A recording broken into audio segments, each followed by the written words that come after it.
Morning, Judge. Good morning. How are you doing today? We're doing good. All right.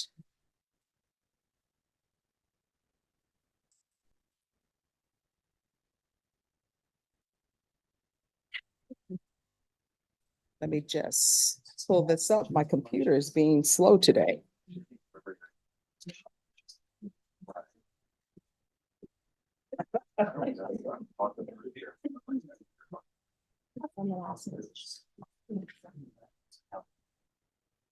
Oh, second to last, it's compliance. Right?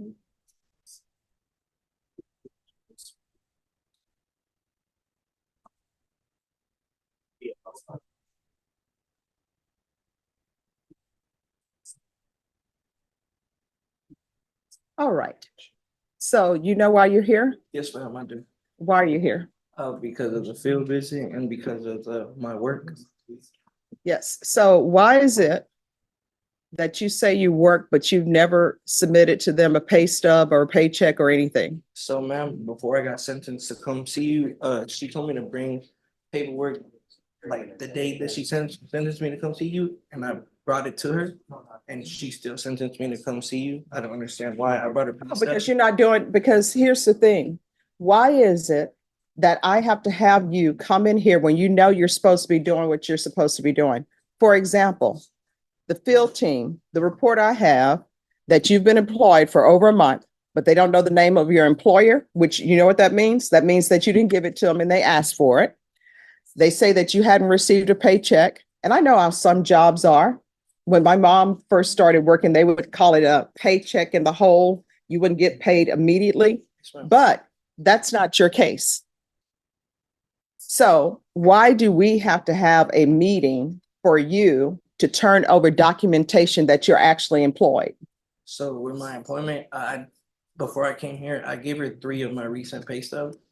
I'm not sure why she didn't put it in. The same day that she told me to come in and bring my paperwork in is the same day that she told me. But why do we have to get to this point? That's what I'm trying to understand, because the field team visited you, according to this, from February 2024, before February 2024, they've been asking for proof of employment. So why do we have to have you come into court for you to start saying, oh, this is important? It just took me a little bit to get a job, but I was able to get it. And like I said, the day that she told me to bring the paperwork in, I was able to provide it, but she still. Who lives with you at your home? It's just me and my roommate, but right now I'm about to move back to my mom's house. All right, what is Hornitos Tequila? It's just a drink. I live at my roommate's house. It's an apartment, And how many bedrooms? just 2. So why is your apartment in disrepair? I'm sorry. Why is the apartment in disrepair? It's just a little messy. No, I mean, they're saying that it's not just a little messy. What I'm reading is not good. Have you talked to a counselor? Do you need a counselor? What's going on? I mean, that would be kind of helpful. Well, no, I mean, what's going on in your life? Why is your apartment the way it is? I really don't have an answer. It's just messy. Do y'all have dogs at that? Yeah, we do have a dog. All right, just one? Yes, ma'am. And how old is that dog? About a year. All right, and what type of dog is it? She's an American bully. All right. So they're saying there's problems with that apartment based upon, I'm assuming the pet you have, because they're saying it's drenched in urine and feces. So that means somebody is not picking up after the dog. Not gonna lie, it probably smells a little bad, but it's not like it's not everywhere, but it does smell a little bad. All right, is this your dog or your roommate's dog? It's both of our dogs. It's mainly his, but it's both of our dogs. All right, and you say you're going to go live with your mom? Yes, ma'am. Have you talked to your mom? Does she want you there? Yes, ma'am. For a little bit, at least a month, until I'm able to get my own place. I'm looking to get my own studio apartment for now. I've been looking at it. They're about $600, so they're a little bit more affordable than the apartment that I'm staying at right now. All right, if you're drug tested today, what are the results going to be? A negative, like my other drug test. All right, can we do a drug test today? Yes. All right, let's see what the drug test is, and then I'll tell you what we're gonna do about this situation. This one? All right, just have a seat.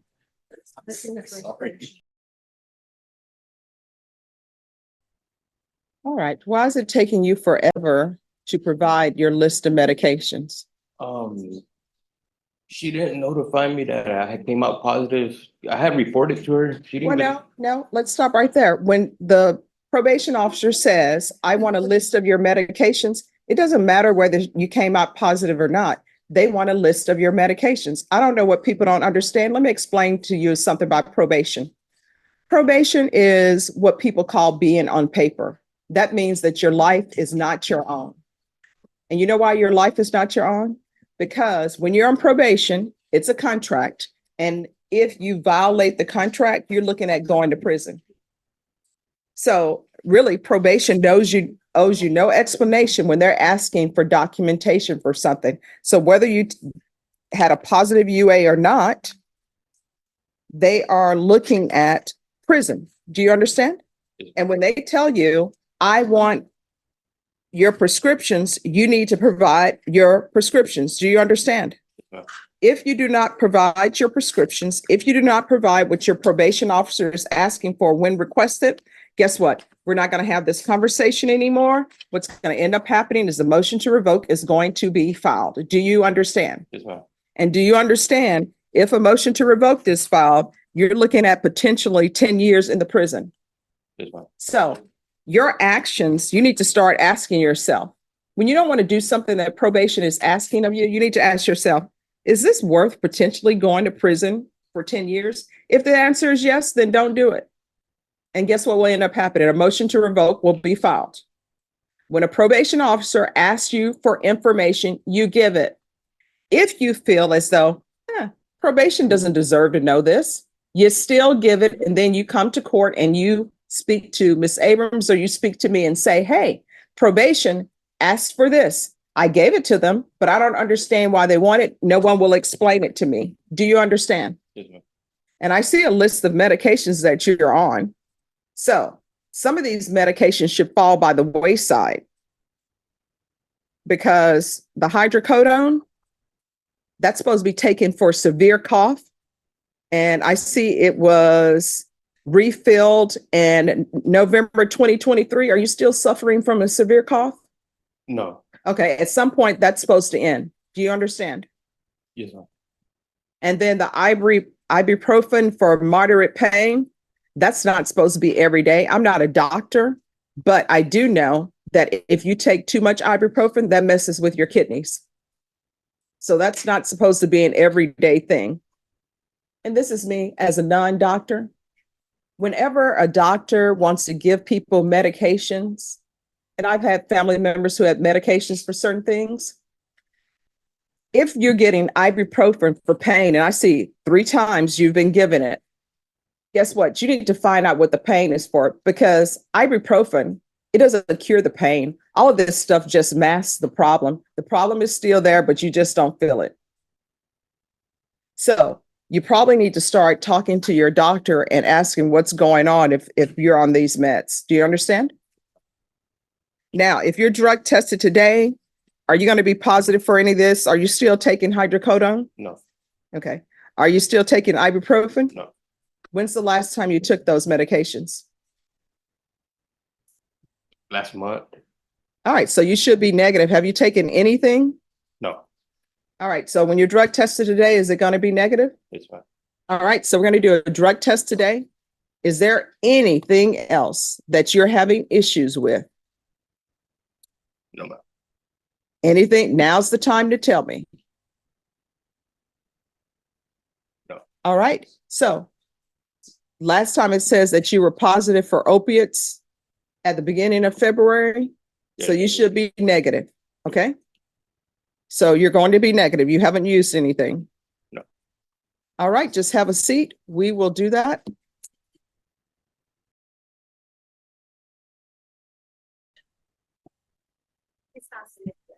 Oh, you haven't submitted your UA? Let me just tell you right now, you can sit there and drink all the water you want. This is what I've discovered. And I'm telling you this story. It's a true story. It's about one of the reporters who used to be on ESPN Sports. And he said the police were knocking on his door and he was a drug user. And he said he prayed hard. If you'll just let me be negative, I promise I'll never use again. Sometimes people will sit in this court and you know what they're doing? They're praying to their higher power, just saying, hey, if you'll let me be negative, I promise I'll never use again. Now, sometimes your higher power, you know what they will say? No, if you use, you're gonna be positive. Sometimes the answer may be yes, but usually the answer is no. Yes, ma'am. So if you're intending to try to wait us out, guess what? You No, can't I'm not- wait me out, all right? I'm not trying to do that. All right, have a seat. We'll stay here until you give me the UA. Well. All right, why when I asked you if you're gonna be positive for something, you said you would be positive for nothing? I didn't even. But you're positive for methadone. How can you Yeah, I not don't know? even know what that is. All right, Miss Abrams, I'm telling her, I mean, I take Benadryl, like melatonin to fall asleep, but I don't know. you can't be using any medication that is not prescribed to you while you're on probation, and methadone is a drug that has to be prescribed. So has he had a TAP evaluation? Tap evaluation, no judge. All right, what we're going to do with him is we're going to do the UA hotline and we'll do the TAP evaluation out of custody. And I'm going to want 90 meetings from him in 90 days. So you're going to do 90 sober meetings for the court and you're going to do those in 90 days. Sober support meetings are the AA meetings, NA meetings. They're all over town. You understand? The And the you're going to AA meetings. they're similar to AA meetings, but they just call them sober support meetings now. So you're going to do 90 of those in 90 days. So every day you need to be going to a meeting. We're going to do the UA hotline. Has he previously been, Ms. Abrams, was he ever previously referred to felony drug court? All right, we're going to do a referral to felony drug court as well. And I know you're probably saying to yourself, I cannot believe the judge is doing that to me. This is a problem. You know, I don't know where I got this methadone. Here's the thing. I'm trying to help you be successful in probation. Testing positive for methadone and you don't have a prescription, guess what? That's a violation of your probation. And for that violation, you could be sent to the prison for up to 10 years in prison. You understand? Yes, ma'am. So what's going to end up happening is they're going to get a TAP evaluation for you done. You're going to be referred to felony drug court. Do not miss an appointment with felony drug court. You understand? What is that, ma'am? Probation is going to give you information on that, but it is one of the treatment courts and they'll be able to help you with your drug or alcohol problem. And you need to be 100% honest with them. You understand? So don't go in front of them saying, I don't know where I got methadone. Do you understand? Yes, ma'am. And when you leave here today, do not celebrate, yay, I didn't go to prison, because the last time you use may be the last time you use. Do you have a mom or family members who are currently alive? Do you have family members? Just my mother-in-law and father-in-law. All right. You don't want them to have to identify your body because you got a bad batch of drugs. You understand? Yes. All right. So just have a seat. Probation is going to go over your new conditions. All right.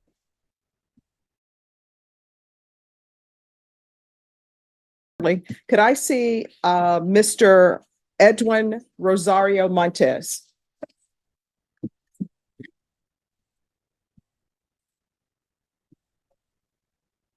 Yes, sir. All right. So what are you positive for? I came out positive for cocaine, which I don't know why, but the marijuana, I didn't think it would be in my system. All right. So here's my question for you. Yes, Why are you being dishonest with the court? You're on deferred adjudication for a case that could land you in prison for life. Yes, ma'am, I understand that. So you're not supposed to be using. There are other things that are going on in your life. I don't know what, but If I asked you, you could refer me to a counselor maybe? I'm no, not gonna lie, I've been, no. Now you're trying to backtrack with me, and I don't appreciate that because I asked you if you were going to be positive. I remember we had this whole conversation about people's higher power, and you still sat there drinking water, and I'm sure you were praying that you would be negative. No, And the answer was you're positive, and you're positive for marijuana, and you're positive for cocaine. All right, so this is what's going to end up happening. You're going to take a seat in the box, and you're going into treatment today. the treatment, Mhm. what is that? All right, just have a seat in the box.